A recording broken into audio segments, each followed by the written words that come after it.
Hello guys, welcome to the Trading Parrot and to another episode of the Sunday Alpha. If you haven't watched any video about Bitcoin during this week, if you missed the news, if you don't know what's going on with the general markets, if you have no clue what's going on with my current long position, what's the plan for the week, where did we close on CME gap, what happened with the candle close on the monthly, what's going on with the liquidity, global liquidity, all of that, and you're planning to take a trade or to close your trade, no, you shouldn't be doing that without watching another episode on the Sunday Alpha special. This is the video that you can't miss. This is where I'm gonna squeeze everything that happened, everything that's going on, and everything that is high likely to happen next week. Guys, if you like this type of content, make sure that you're subscribed to the channel, hit that notification bell to get notified every time I put out one of these videos. And yesterday, yes, I finally succeed on my quest of getting over 1,000 likes. You can see in here 1,243 likes yesterday.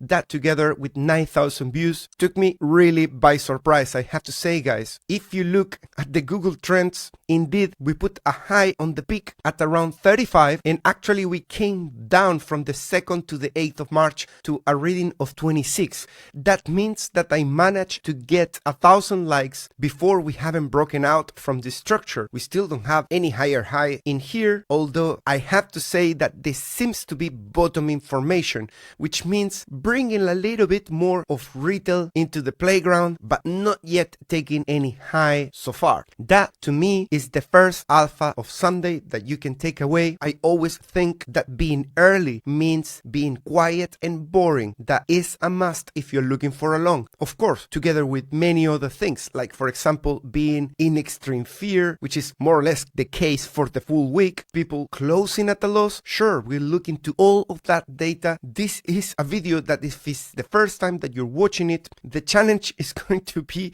how to retain all this information. So I'm gonna make sure that I remind myself to give you always a very short description of what I'm talking about. Let's carry on with the economic calendar for the week and let's see what is interesting, what could bring volatility, bullishness or bearishness. We have inflation rate in Europe, ISM manufacturing PMI in US. On Tuesday we have on Japan consumer confidence. I think that is one that most people are not gonna pay attention. It happens at 5 AM while I'm sleeping. So guys, keep an eye on that. For me, if you can, remember that in Japan, the last time that we had this massive spike on the volatility S&P 500, that came straight from Japan. So I wouldn't give my back to whatever's going on there. We have the services PMI this week on Wednesday as well in US. And I'm wondering if we're gonna hear anything about exports and imports from China taking an initial effect from the potential incoming tariffs that are actually not just applied to China, but it seems that the plan is to also apply them to Canada and Mexico. And on Friday, we also have unemployment rate and Powell's speech that is at 5:30 UK time. So definitely it's not going to be a quiet week. Unemployment can have either a bullish or bearish effect. It is very delicate, and although an increase in the unemployment can imply bringing in sooner some additional rate cuts, which is perceived as something bullish, always doing so in a too aggressive way can still have the opposite effect because it can imply recession and things out of control too. So there is a very sweet spot there perceived by most of the macroeconomic analysts if we really want to bring in that rate cut,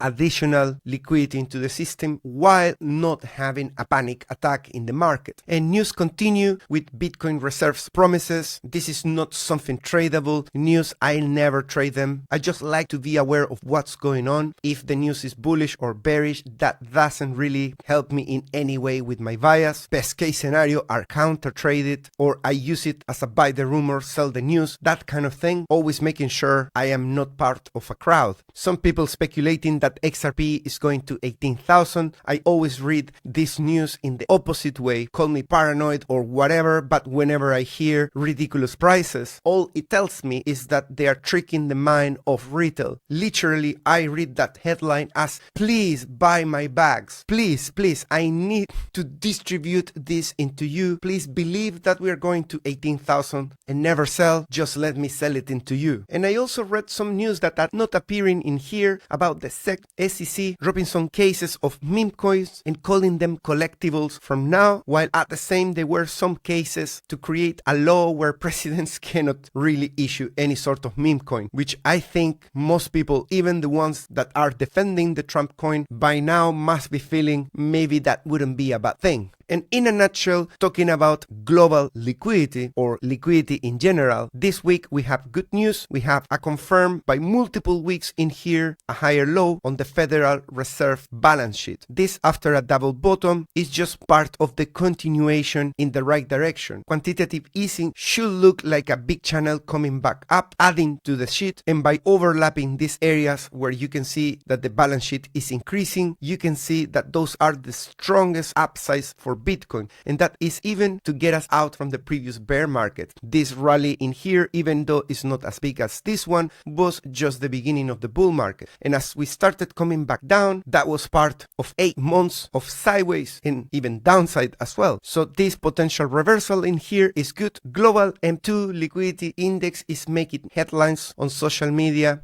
There's so many influencers now talking about this, which is a little bit getting me itchy, because when we started looking at this, there was not many people looking at that. Nowadays, there are even some people creating scripts, shifting things, posting pictures, and then you get all the big influencers reposting that, trying to get everybody excited, and that is not kind of the vibe I want. This kind of alpha should be valid, but the more people know about it, they front run it, or they spoil it, or it's being used as a manipulation. What is this alpha about? Well, global liquidity increasing after a double bottom formation from 2018 has been a correct signal 4 out of 5 times. And this time we have a double bottom with a breakout of the neckline wherever you place it. And we are at the moment around here in what looks like a potential retest. What we don't want obviously is to break back below the neckline and start forming some sort of double top, because that flips everything all the way around. And then we need to be talking about double tops and when are we gonna stop bleeding. But we are not there, so let's continue to be a bit optimistic around this. You can see that the liquidity that is coming into crypto has been increasing, but the last week it decreased a little bit. It is not a new lower low relative to the end of January, which wasn't that great that moment for crypto. So hopefully March and April we should be seeing more significant inflows into crypto coming from Federal Reserve balance sheet, global liquidity,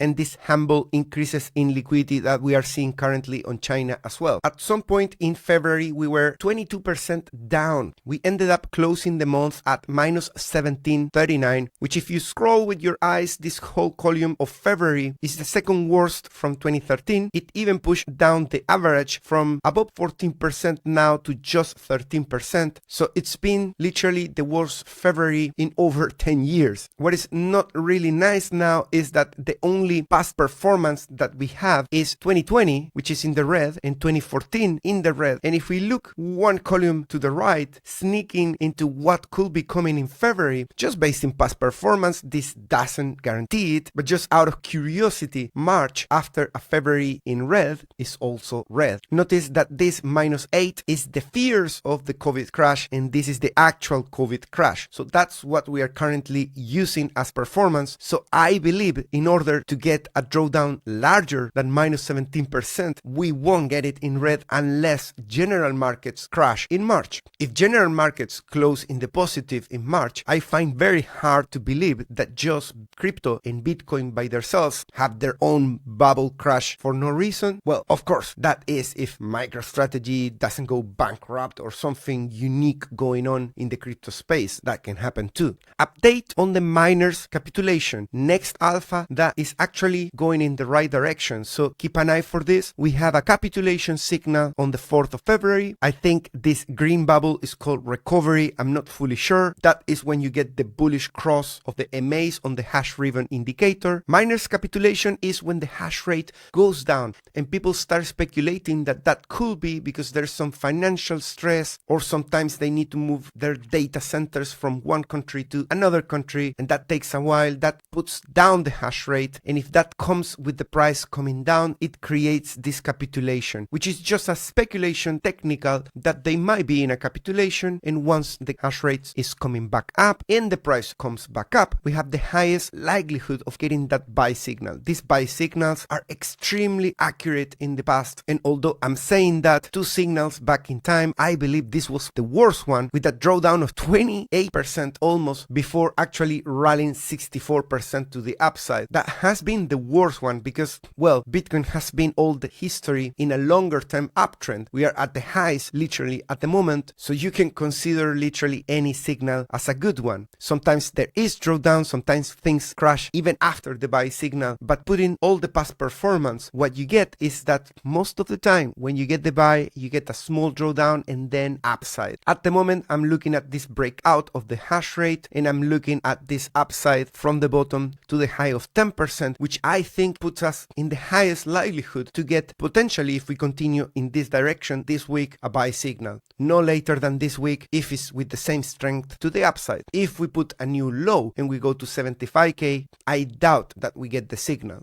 Alright, let's get into the interesting stuff. This is the 4-hour time frame, and I'm gonna give you just a very quick summary of my setup. If you want a more in-depth idea and understanding of where this invalidates and all of that, watch my video from yesterday and focus on that part of the video. There's always timestamps in this video and in all my longer videos, so you can always skip to the next topic or you can read what is interesting to you. Alright, in a nutshell, what we talk about are 2 things. On the RSI 4-hour, having lost this support, coming back down to the yellow line that is the final support since October 2024, that was a high likelihood that we were going to bottom in the RSI here, not necessarily in the price. That's when we went to 17th. I entered extremely early there because we were breaking too many statistics to the downside. It was a risky one, I call it a risky one, and indeed the best entry was when we were already breaking out. That is not always the case. Sometimes you are waiting for this to get a retest and you buy it a lot more expensive. So it's literally like flipping a coin at that point. You know that you're about to enter in a channel to the upside, and if you really want to not miss that upside, you just go with the highest risk and you buy on the first pinch of those levels and then live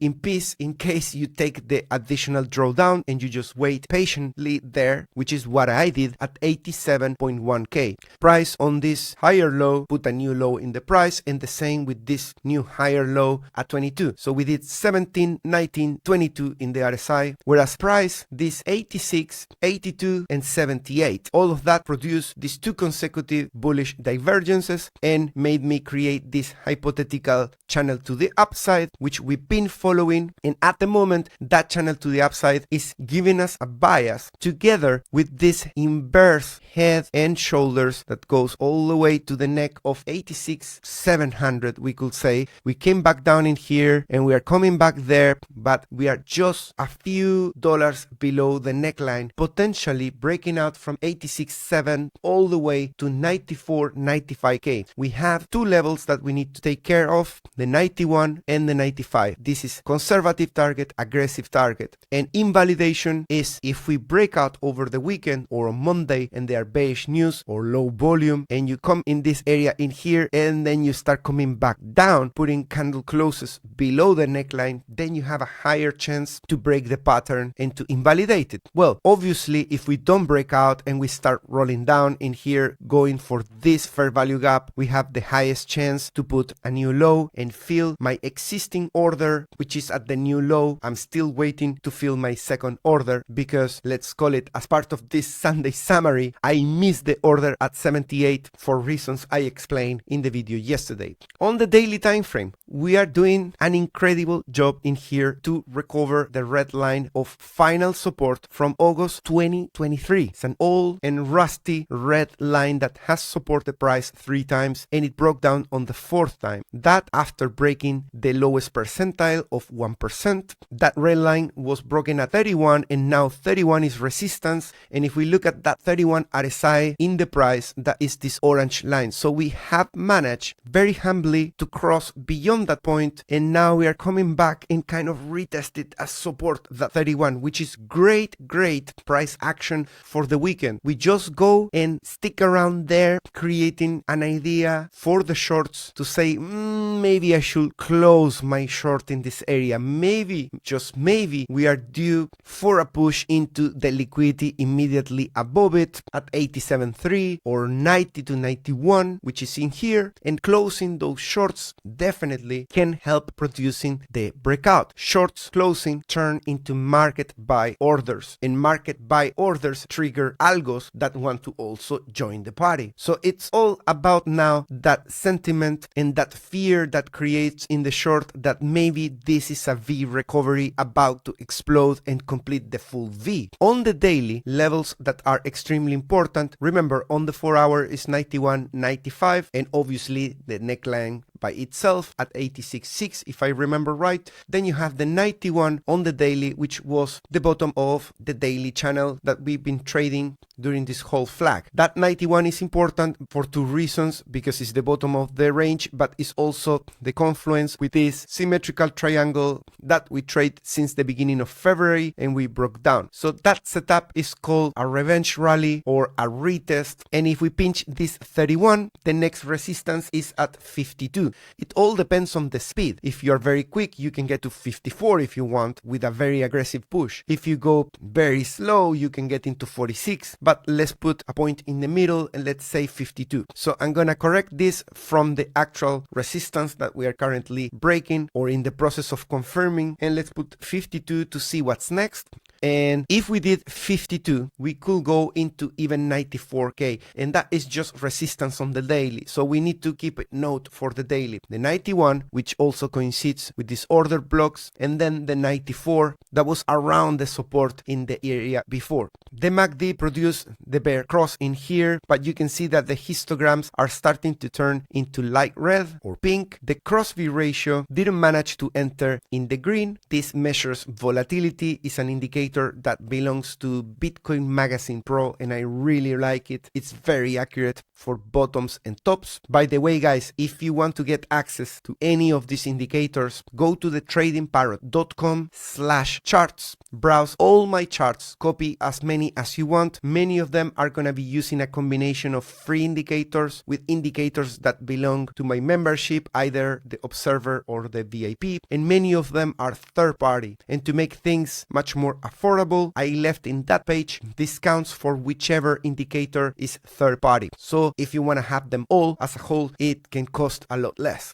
On the weekly time frame, we have lost the support and we are currently battling with the bull market support band, just the same as we did in the previous flag, being below it. This is not what we used to do in previous cycles. We were using the bull market support band, guess what, as a support. Now we are using it to just play with it. In the early bull market, we used it as support twice, and then from August 2023, we spent at least a period of the year below it. Here from August to October, and here from June until October. Now we are doing that at a very weird time of the year. We're doing it in February. Previous February, we were in the middle of a God candle going to the next area of the range. Here in February, we are struggling already with the bull market support band. That by itself doesn't speak very bullish, to be honest. We have managed so far to place a candle that seems to be confirming 80.4 as new support. This 80.4 comes from the technical target of the M pattern in here. So if we place it like this, the target was that. We pinch slightly below it because we were targeting a CME gap that I'm gonna cover just in a second. Continuing with the weekly time frame, we are about to close this week in a good state. So for our daily and weekly and monthly, where at some some point during this week at risk of being lost. At some point, even the monthly, we were below support. That strong was the sell-off, even though the drawdown has been just 28% in total from the all-time high. Still, all time frames were at risk at some point. Even the yearly is still in a red yearly candle, which is really crazy to have in February in a topping year so early in the year. Well, every cycle has something to surprise us. It seems that that is the new trend. So that support on the weekly is 48.49 and we are right there at support. So if we could take the snapshot and close this weekly candle right there, that will be perfect, because we have to admit we already lost the God support. This is the boss line that I've been talking all the bull market since the beginning. It was the support that I state we have to respect even before breaking out from the bear market. We were already respecting it. Now we are one level down in the ladder. We need to be aiming for rallies now that look like this. From 49 into 75 is the most optimistic, aggressive target at the moment. I wouldn't say that RSI we can get to 84s, 90s and beyond, but if we do, I'm the happiest person in the world. I'm just talking about probabilities in here. Low, likely. This weekend, on the stochastic RSI, the mouth is quite open in here, so I'm not sure we're going to get across. Possibly, what could happen is that on Monday, we are gonna see this already crossing, but that is a candle in progress, so as long as next week we stay like that, we could be seeing a bullish cross on the weekly, which will be really great to give company to the RSI that is just confirming support. And this is how it looks, the weekly support from the RSI, and now we can put a target of 75. That is very aggressive. That puts the price now at 139. Just if the RSI holds here, and that's all this rally. Notice as well that that is a rally into July 2025. If the rally takes longer, or many things can happen, right? So you could go sideways, very boring price action up until July, and then you have a rally in October, which tends to be a bullish month, maybe into November, in which case that high can meet the line at 82. So this is a moving target for two aspects. The RSI moves with every candle, and the trend line goes higher with every candle. Therefore, this arbitrary number that I'm giving you of 75 or whatever, that is just my finger in the air assumption of how long it will take us here. Look at this. This took nothing to come down from 68 to 48. 20 points in 5 weeks, in 1 month. So if we did this again in 1 month back up, then we meet with 72. So the actual range is from 72 to around 82, depending on how intense is the rally, if we get a rally. So let's leave it there as a range. Let's put it 72, 82, and let's visualize that in the price. So a very quick rally ends very shortly. That's the problem with fast rallies. They are short-lived. You get into 127, a slow and structurally correct rally with every check mark to make it a beautiful rally. Slow, boring, annoying rally. Those ones that make you wanna close your position because it's not gonna happen. That is the best rally that you can get, and that is the one that could get you into an RSI of 82. This is a little bit of hopium from my perspective, but I'm gonna give you the technicals, and the technicals say 179k. The yearly is in the red. The CPR pivots are here. I extensively reviewed this yesterday. I'm not gonna do it again, but we are still below the pivots, and you cannot do anything in March without knowing how CPR works and what the model is saying for this month. I don't believe. The model says that we should be testing the first support that is now at around 74k. That is what the model says. If you want to learn why, watch the video from yesterday. CME. We partially consumed the CME gap that we created on the 8th of November. We have bounced off from it, and we left a gap remaining between $600 to $800 that didn't get filled. So that is both an argument to say, well, maybe we go back there and we fill that gap. Maybe we do what the CPR says and other indicators says. Many other indicators, particularly if we break out now into 91, we take 95 and we start going to the top of the range on the daily, then, well, you need to wait really until bear market to close it. But if we start on the 4 hour, not breaking the trend, the neckline of the inverse head and shoulders, or if you break out with low volume and you start collapsing and the general markets take a new low, there you go. Your CME gap is gone. As easy as that too. Many people are observing the monthly candles and are saying that after the shooting star and after this big red candle, the least that we can do to respect those two bearish patterns coming from candle patterns is to come back in here for a retest of the breakout above the 73.5, which was the high of March. Another reason to go there that people are putting on the table, and I think that it makes sense to consider it, not to marry that particular scenario, is that every time in this cycle that we teleport ourselves into a new range, we always pay due respect by coming back down and testing the previous range. We did that at 20, at 25, we did it in here with this pinch of 49.4, and we haven't done it in here, and we are very close to that. I think that there is here more than a 40-50% chances that we do that at this point in time. The only thing that can twist the arm of this and leave people just waiting, disappointed that we didn't go there, is if this global liquidity starts kicking in very early and it starts speeding up and increasing that, or if China injects a lot of cash and then they start quickly investing as well, then that could slow down things to the downside.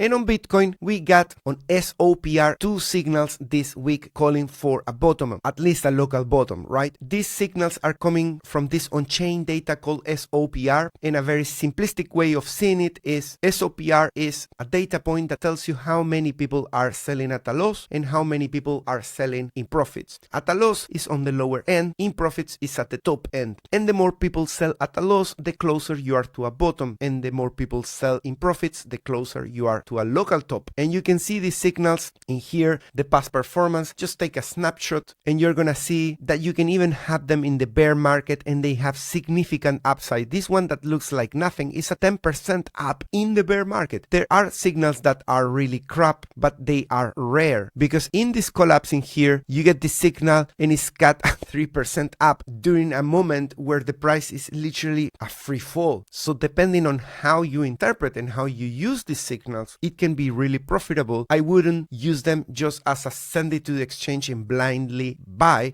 Just like everything else, you have to do the due diligence and understand the context and use them accordingly. A very simple way to use it is use them during the bull market, the buy signals, and the sell signals, use them for the bear market. Now, where is the line? Where are we? Are we in the bull market or in the bear market? I think we are still in the bull market. So even though this could come down and maybe test that level that we are saying, you know, from the signal to testing that is a 15% down. And most likely, if we do that, we're gonna get a second signal there. And that's another consideration. These signals can be averaged down. For example, in this area in here, you get a signal at 42 and another one at 39. So you get an average of 40. From 40, you rally 80% up. So really, no one can complain. These signals, this indicator is part of my VIP subscription, but every signal I share it as soon as I see it. If you want to support the channel and you find it convenient to have alerts into your email from those signals, you have access to alerts on TradingView, then go ahead. That really helps the channel. I'm growing my team now. My team of one, it's helping me a lot with drafting articles on Patreon and editing this particular video and a lot more. So that is a win-win. It helps you, it helps me, and we grow this channel. So if you want this channel to become better, literally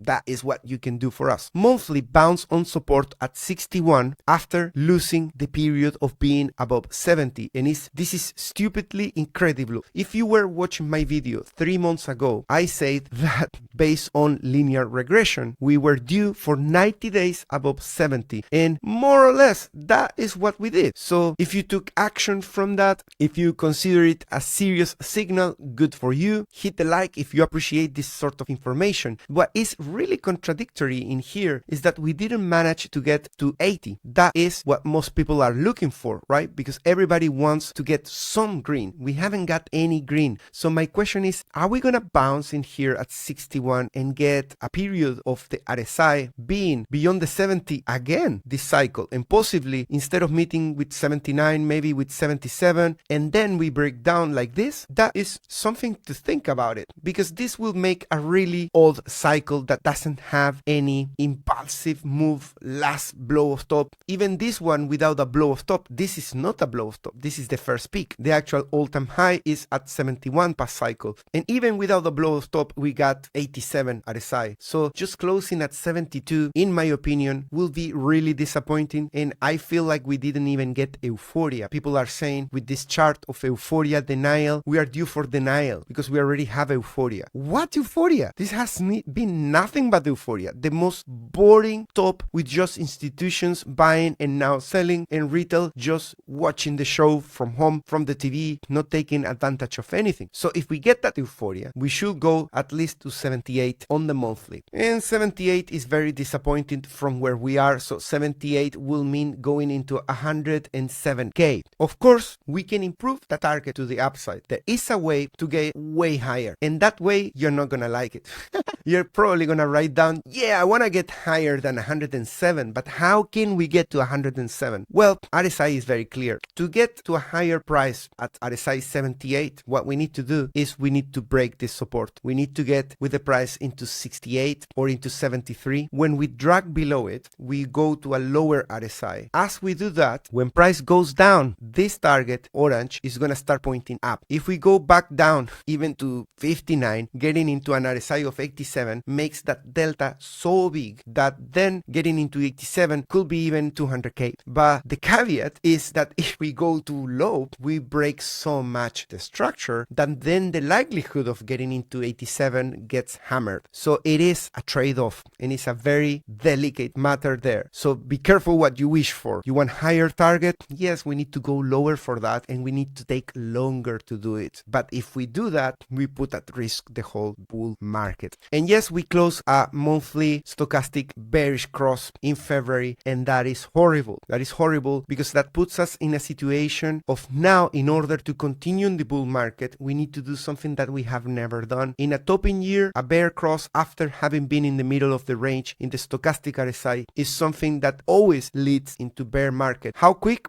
The next month. And here is in 1st of December. Here is on the 1st of January, actually 1st of December as well. We are in February. So in theory, that happened in those two cycles where we have this signal. It happened almost 11 months from now. So if this signal is valid, we are literally triggering it 11 months before. So that is the only thing I can give you now to say, no, discard this signal must be wrong. But if you want to team up with the We Are Doomed team, then here's your signal. We are on 1st of March and you are getting this information from the Trading Parrot. Remember that, hit the like, subscribe, and write down a comment below. Which team are you? Are you in the team that we are done, or are you in the team that no, it's too early? We still have 11 months to do another one of this. Open interest on the oscillator signal from CryptoQuant at the moment is in the low end. And you know what is that? This is a local bottom signal, which is already in progress. We have moved from 78 already into 86. So it played out. It's not a signal that I will use now. It is in progress. The drawdown from this crash is very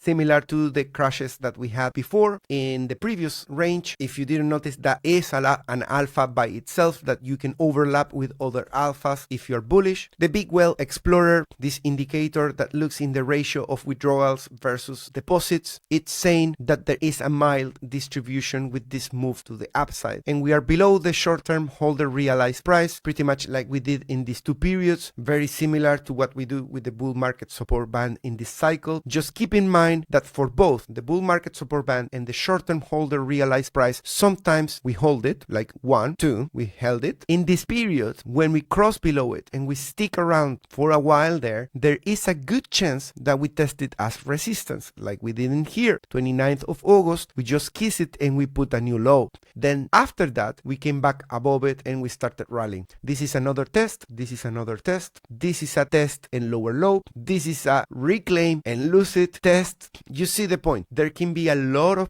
game playing with the short-term holder realized price this cycle, as opposed to what we were doing on this perfect cycle in 2017, where we were using it just to pinch it every time. Pinch and up, pinch and up. And that is an example of an alpha that went popular. You see what's the effect of everybody trading the same alpha. BTC ETFs record drawdown. So far we are in a 12% drawdown on the cumulative flows, and that is almost double the drawdowns that we have in 2024 in the period of the summer. Something to think about. Also important that on Friday finally we have some green in here, but that is not thanks to BlackRock, which actually had a pretty decent red in here with 244 on Friday. And the fear went to 10 this week at some point. Then it was around the 20s, and I think now we are 20. If you look at the previous cycle in here, here, we had some 10s that those ones were in the middle of summer. And once we got into the 10th, we spent around 3 months roughly at these lows before we started going back into extreme greed. That was the point where we have the new all-time high. We are still in a warning buy on Cerberus, so we remain here with a flat line at the bottom. If we get a buy signal, you will hear it from me. I will share it on Instagram, Twitter, Telegram as usual. And of course, if you are in my Patreon and we see this, that's gonna come with a little bit more love, with an article, with some screenshots. That's thanks to my team. So make sure that you subscribe that if you really wanna support the channel and all this data and work. Long-term holders are just going sideways, no action from them, which is very interesting. They are not being shaken out at the moment. That is another alpha.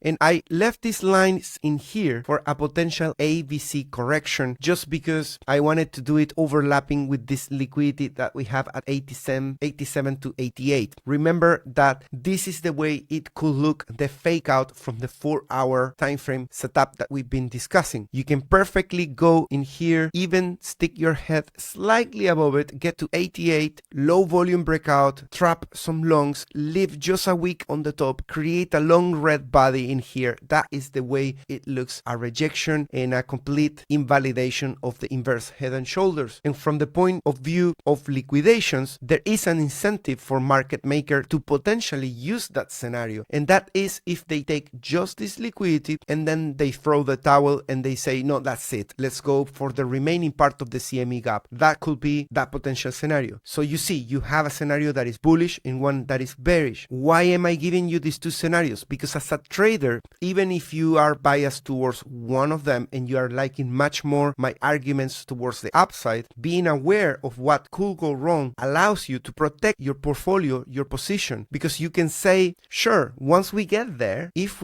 I am in a position and things are starting to look bad in here, I can place a stop loss and be wrong and not lose all my cash and not liquidate my account. So many of you liquidating your accounts, going high in leverage and not being aware of what can go wrong is the main reason why you are not making money in this bull market. So when I give you these two scenarios, use it to have awareness, to adapt, tailor your plan to those potential risks and to those potential likelihoods. Is it high likely, low likely, and have that as an edge in your favor. I am not gonna stop telling you what can go wrong, what can go right, 2 scenarios, 3 scenarios, 4 scenarios. That is the way to make sustained profitable trades. If you're not getting it, that's fine. This is a journey. It takes a while to understand it. Hopefully it's not gonna cost you too many losses on the way there. Unfortunately, most of us have lost a lot of money before we become profitable and understand how to absorb all this information in your own favor.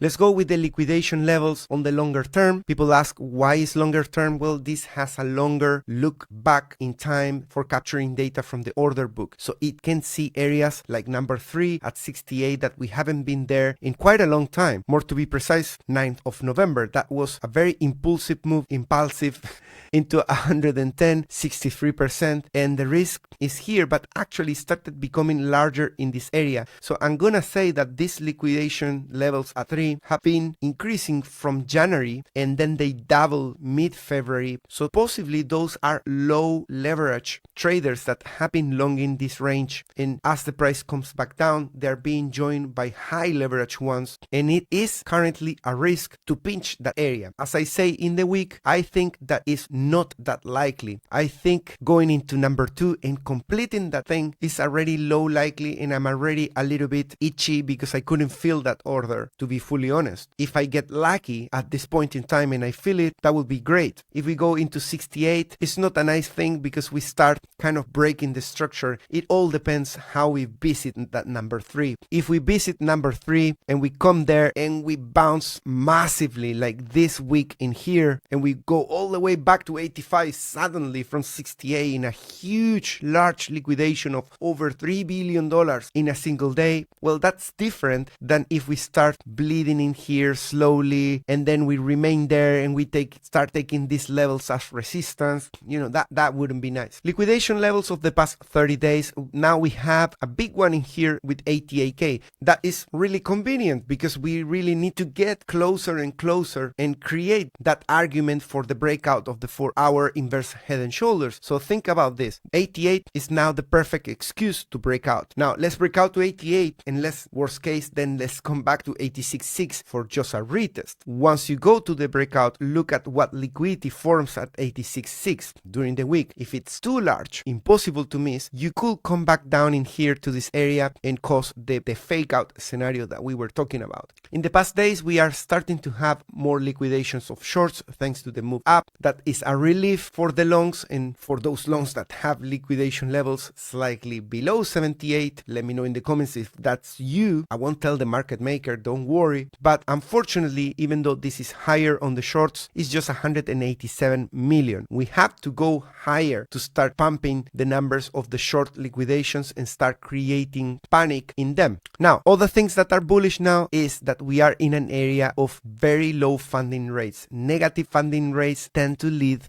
into further upside. So this with the 88 liquidation are good arguments at the moment to break out to the upside. We have exit the extreme fear, so we don't have that on our side. We don't have extremely elevated levels of longs that typically help a lower low to get support. What we need to be on the lookout is for the longs to not throw the towel. That number of 61 shouldn't go too close to the blue, shouldn't go to these levels of 50. Those low levels with the price going up tend to be the moment where we get a pullback, and that's purely because they just literally say, okay, I'm done, I'm gonna take profits. So this line coming back down means they are taking profits and new shorts are entering. Therefore, that ratio starts coming too low and you get a pullback. The ask versus bid liquidity levels, we are doing the surgery of the order book. We do that very often in this channel, at least once a day. Make sure that you're subscribed so you don't miss this information. At the moment, we are at 0.04. These elevated numbers of 30 twice in a row in here and also in here with 23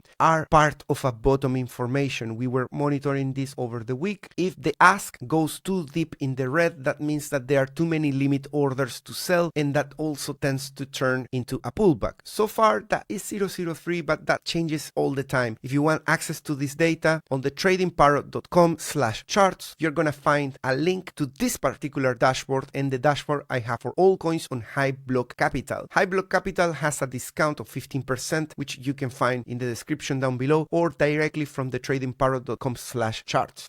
Here is where you can see what is the liquidity left over from liquidation pools. That also happens to overlap with that 600 to 800 range of CME that was not filled. Cumulative delta from short-term liquidation levels at the moment remains in the red, and yesterday I made an analogy with having petrol in your car to continue going higher. If it's red, it means that the shorts are in danger, and this peak at 1.3 billion at this low, and now it has decreased to just 347. So we are starting to run low on liquidation levels on the short term. We have had a pretty decent move up, and you can see how we are slowing down towards that neckline. So here we really need to make a heroic effort, go for that 88, make that jump, use the negative funding rates and do it, and then hold the neckline after we do it. Order book on the weekend is no news, it's looking very thin, so I'm gonna just skip this. There was huge demand in the week below the price. I talk about that. They moved some demand to 75k, and we were in the area of value of net longs versus shorts. At the moment, that has increased, but it hasn't increased that much. Also, if we place a line like this, we haven't broken out yet from there. A breakout from here and continuation usually comes with a significant move to the upside. Fair value gaps, we have plenty of them to the upside. We left this 83 one, which could be the perfect recipe for disaster if you are now entering a long, because it could attract the price lower than you want into below 81, and that puts the price too close to big liquidity left over at this level up until 77, CME gap as well. So ideally in the long, in this inverse head and shoulders, what you want is to jump into the 88, which is a fair value gap as well, and then start consuming the two fat ones until you get to 95. There is a vacuum there that is right at the 91. Remember, target 1, 91, target to 95. 91 is a challenge because there is no fair value gap there. There is also a depression when it comes to liquidation levels. Very quickly, general markets, dollar has pushed beyond the resistance. It's currently almost at 108. It held support at 106.5. That is not great. I really want this to complete a head and shoulders in here and come back down below the symmetrical triangle. The head head and shoulders on the RSI is still intact with the neckline there, is retesting. So hopefully this on the RSI is gonna see a rejection and then back to the target of 42 weekly RSI. That is what we want for Bitcoin. For dollar, we are already doing something great. After we took the target of 77, we are closing the week with a red engulfing candle. Hopefully that is all we need to start having a downtrend on the gold. VYX is closing at the highs of this range. We're constantly monitoring this range because the last thing that we want to have is a push out of the range into the upside that usually comes with a decent correction on Nasdaq and S&P. Nasdaq closed breaking support on the weekly, not great. It's just a pinch. We can recover from this, but it's right there, losing not just the weekly support that we have respected since the bear market, but also closing below the 21 weekly with divergences pointing to 20,100. S&P managed to touch the bullet. It didn't close below support. At some point it was below support, below this trend line in there, and it was also below the 21 weekly, but it managed to get itself out of trouble. The one that couldn't avoid the trouble was the Russell 2000, which is a more risky one. I look at this because crypto tends to mimic Nasdaq and the Russell 2000 because it's also part of this basket of high risk assets. As you can see, it broke the neckline. The target is 1,900. Altcoins. We're going to look at altcoins. We're going to look at what's going on with total free, Bitcoin dominance, and all of that. This video is going to be long. As I said, it is the Sunday alpha, and you watch whatever you want to watch of the video thanks to the thumbnails. As you can see on the month, this is a sea of red. This is how we closed pretty much February. The week was in the red, and today we are seeing a little bit of positive moves thanks to the price being at the highs on Bitcoin. Ethereum versus BTC put a low around here. That is the same low that we were defending on 2020 in December before this rally to the upside. Unfortunately, the next level of support resistance, which is this one in here that we had as resistance in 2020 multiple times, has been broken, but we are kind of in a higher low at the moment. Ideally, we don't want to continue with the bleeding. We should not break below this. We need to look into Ethereum to see when can we get out of this bleeding of the altcoins. You can see that now we are at 20 in the altcoin season index. That is Bitcoin season. It's incredible. We went all the way to altcoin season, spent less than a week or around a week there, and we have done the whole journey of bleeding back into Bitcoin season. So hopefully from here, if the liquidity starts piling up, we should cross the 25, and eventually this year, crossing fingers, we get an altcoin season. Others, you can see in this descending falling wedge, really painful. Multiple times we have pinched below and reclaimed. Now we are at the very low in here. The target of this flag, if we place this line like this and we place it at this very low, is pointing towards around 500 billion. But for that, we need to really hold these levels. I should be putting this on a weekly basis. It's also visible. So on a weekly basis, we should be holding that level, and we are at the moment. We are at above that level, so that is something positive. What is not positive is how close we were in here to close above the all-time support of others against BTC. I really wanted to close, let's zoom in here, above this yellow line in there, the ascending one, but unfortunately we broke down, and now we are approaching it as a resistance, which is something that has never happened in the history of others versus BTC. It could be still a buying opportunity if we get an altcoin season from here. Of course, all the people that bought at all these levels now are even 75% down in their altcoins positions. But if you're sitting on your hands and you think that this space is not dead and eventually should come back, a buy in here and averaging down in this area could still eventually recover, given that this is monthly support. On the RSI of the same, with our hopes that we eventually get to where we should be going in a bull market with others versus BTC, you can see that we faked out in here. The breakout faked out and is now at the final line of support. This is as low as it can get on the monthly RSI for others versus BTC. We're gonna continue monitoring and see if in March, now we need to move this line like this, if in March we can see some sort of breakout on the RSI in this direction. Of course, on Patreon and on Telegram, Instagram and Twitter, you're gonna get an update if that happens. These are the different drawdowns of the previous cycle and this cycle, and you can see that now things have changed dramatically. We have a new kid in town. We have the 40 to 45 drawdown. This guy wasn't here a week ago. You can see that in the previous cycle we spent 2.5 2.94% up until May in a drawdown of that proportions. And in this cycle now we have taken that and increasing it to almost 5%. You can also see how long we spent in small drawdowns of 0 to 5%, which is almost 62% in the past cycle. This cycle, those drawdowns have also been increased, meaning that only 43% of the time we do these small drawdowns on the altcoins. And that is because altcoins are underperforming like crazy this cycle. Let's see where we are in the Bitcoin dominance. I think this is still in the process of a breakdown in the RSI weekly. That breakdown could come with some pinches to the upside in here and then further rejections. We can even go to 65, 66. So don't rule that out. But on the RSI, this is the shape, the perfect shape now with a rejection in here being back below it for eventually in 2025 see the dominance do something like this. In some way it's still following the shape of the previous cycle where we have a high, a low against the PNR, then another high, and then that altcoin season. So we have the high, the low with the PNR, another high, a breakdown of the trend line as well, like this trend line in there, this trend line is in here. So it is taking way longer than expected, and I'm not gonna convince you that is 100% guarantee at this point, particularly if we see the general markets do something really bad. And if you are going to monitor general markets, one stock that we should be monitoring this next month is what Nvidia is doing. And I'm gonna insist with this, that Nvidia lost in here the 21 weekly and it reclaimed it the week after. That put a higher low and then we get another all-time high. In this structuring here, after this rolling over, I'm biased towards taking down the 114. We couldn't do it this week. We got bought up, but we are below the 21 weekly, and being below for so many weeks, you can see all this area in here is doing a lot more struggle against recovering above the 21 weekly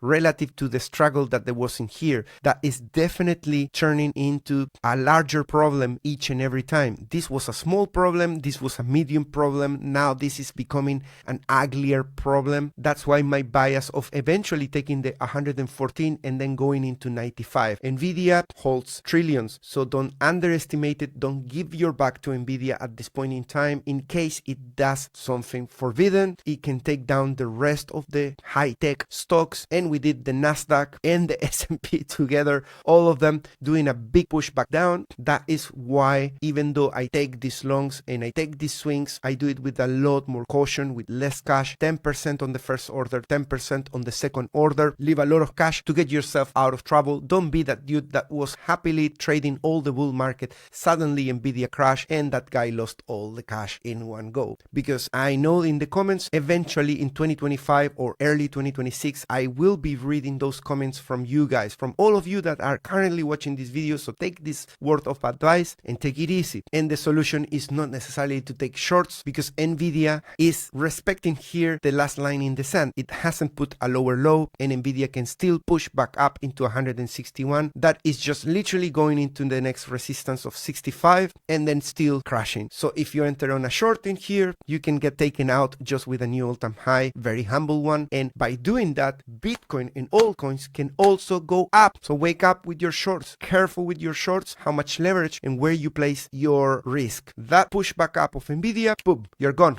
Don't put your risk where everybody else has the risk on Bitcoin. Even up until 128 is possible, those guys being taken down before collapsing again or taking the next direction. Guys, if you watch this video up until now, you are now becoming part of my favorite people in the world. And if you're part of my Patreon, even better. And if you decide to open an account on OKX, which is one of the two exchanges that I'm currently using to take my trades together with Binance, have a look at the description, because there is links for multiple exchanges giving very large bonuses that I managed to negotiate with them. This OKX offers 60,000 in rewards, and using that link reduces the trading fees to a minimum. BitUnix is my new partner. The beauty of this one is that it is non-KYC, which means not having to do that, not needing VPN, being able to open as many accounts as you want, and no matter how small is the deposit, you always go home with a bonus. Have a look at the bonuses and use the links to get the lowest fees to trade. On Bluffing, same story. You can even get a Model 3, an Apple Watch, and different benefits. This is also non-KYC exchange. Hit the like, write down a comment, and I'll see you in the next one. Bye bye.